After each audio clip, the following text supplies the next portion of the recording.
Welcome back to the channel. I'm Eric Pincus, and today we're going to talk about the Miami Heat draft pick table.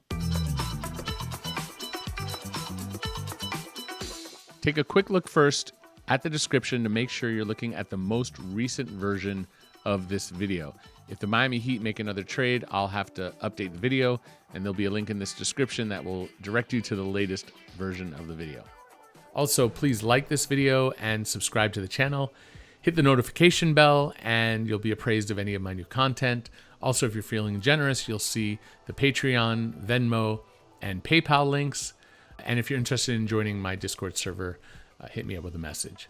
So the Heat are in a little bit of a difficult position if they want to trade away any first-round picks to bolster their chance to return to the NBA Finals. This dates back to several trades they've already made and also involves the Stepien rule, which we'll get into in just a minute.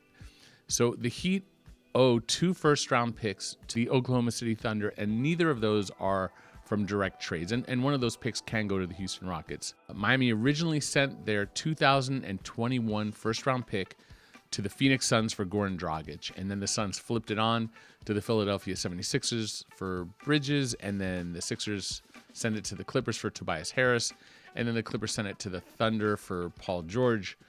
I mean, this is definitely a pick that is well traveled, and that pick may go to Houston still as part of the Chris Paul trade. So if Houston's own pick is top 4, then the Thunder will get Miami's, and if the Rockets are 5 through 30, then the Thunder will get the higher 2 picks among the Heat, Rockets, and Thunder.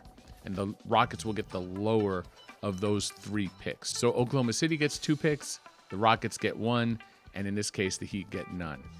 And then Miami gave up their 2023 first-round pick to the Clippers in a 4-team trade that brought in Jimmy Butler from the 76ers via sign-and trade.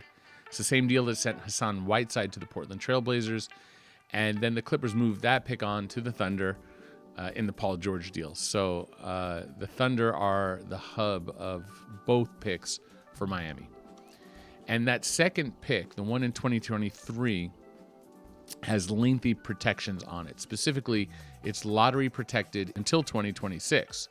That means if the Heat have a top 14 pick, they're not in the playoffs in 2023, 2024, 2025, they will keep it in each of those seasons, and it will convey unprotected in 2026. And that means that if it's anywhere from 1 to 30, it's going to go to the Thunder. If at any point it's 15 to 30 from 2023 to 2025, that will go to the Thunder there as well. So right off the bat, the Heat have their 2021, 23, 24, 25, and 26 picks tied up in trade. That leaves 2022 and 2027 unencumbered, but those picks are blocked by the Stepien rule.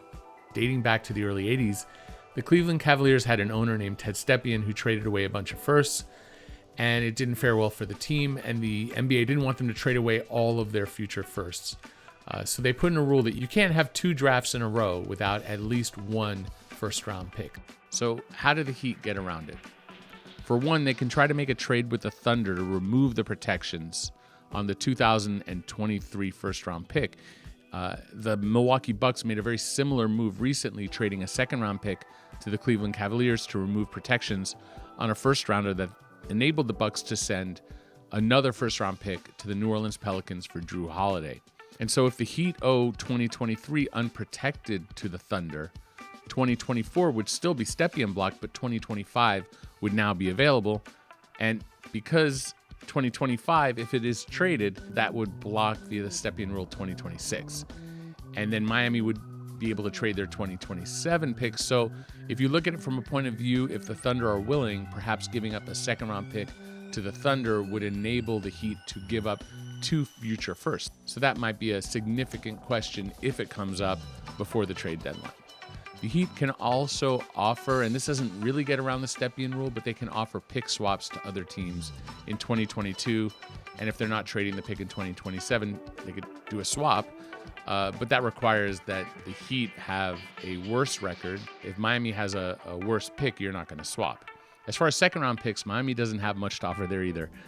They owe their 2021 first to the Atlanta Hawks. That was originally sent to the Portland Trail Blazers in a move to get out of Brian Roberts' contract.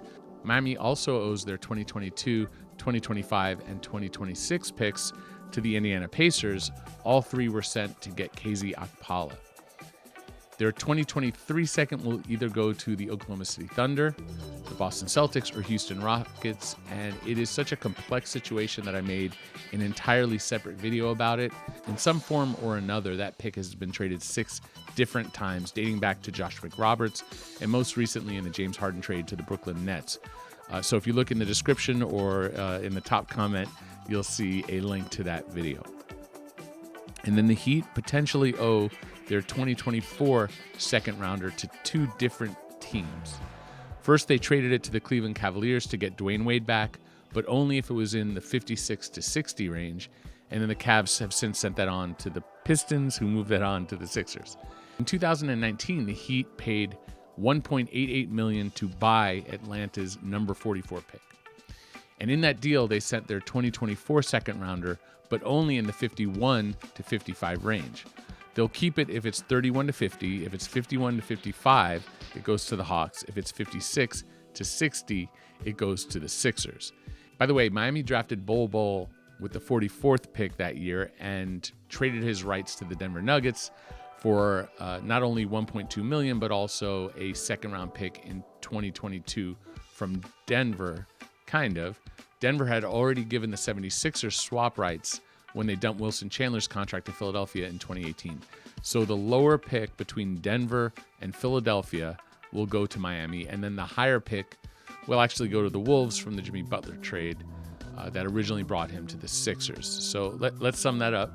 The Heat traded their 2024 second rounder, but only in the 51 to 55 range, plus $1.88 million to get back $1.2 million. So they spent $680,000 net to get a lower second between Denver and Philadelphia. So really they're adding a pick, and there's this tiny little range where they're giving up a pick. So it's all told, it was probably at least on paper, it looks like a good deal.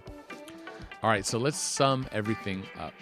Miami owes their 2021 first to the Thunder or Rockets, with the highest 2 picks from the 3 teams going to the Thunder, the lower 1 pick going to the Rockets. The Heat owe their 2023 first to the Thunder, lottery protected through 2025, then fully unprotected in 2026.